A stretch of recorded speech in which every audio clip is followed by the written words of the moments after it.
magsasara ang mga malalaking mall sa bansa dahil sa Semana Santa. Kaya naman marami sa ating mga kapuso naghabol na ng pamimili sa mga supermarket. Narito po ang aking report. Dahil sarado na ang karamihan sa mga tindahan bukas hanggang Biyernes Santo, naghahabol na sa pamimili sa supermarket na ito sa Quezon City ang mag-asawang Leduna. Kabilang sa binili ang sangkap ng lulutuing sinigang na hipon. Tradisyon natin, di ba, pag Holy Week, kailangan medyo umiwas tayo sa mga sa karne, tsaka sa baboy. Gulay, prutas at tinapay naman ang pinamili ni Sol Rili. Siyempre, Holy Week ngayon, siyempre kailangan natin magnilay-nilay, di ba? Kumain ng mga karne muna, bawal. Siyempre, sama pa vegetables, fruits, tsaka tinapay.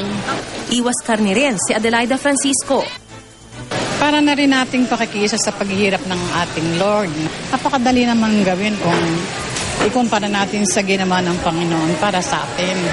Wala namang pagbabago sa presyo ng mga seafood sa naturang supermarket gaya ng swahe at supo at pusit lumot. Pati na ang ilang isda tulad ng tulingan, bangus, tilapia, tuna at tanigi. Dito sa Commonwealth Market, wala ring nagbago sa presyo ng mga isda at seafood gaya ng dalagang bukid, hasa-hasa at seaweeds gaya ng lato at guso. Pero pagdating sa mga gulay, tumaas ang presyo ng siling pansigang at labuyo, bawang, kamatis at talong.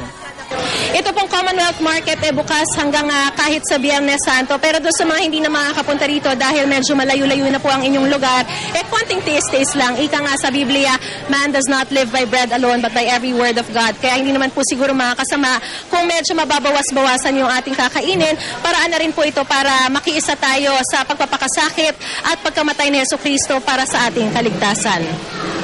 Eleksyon na naman.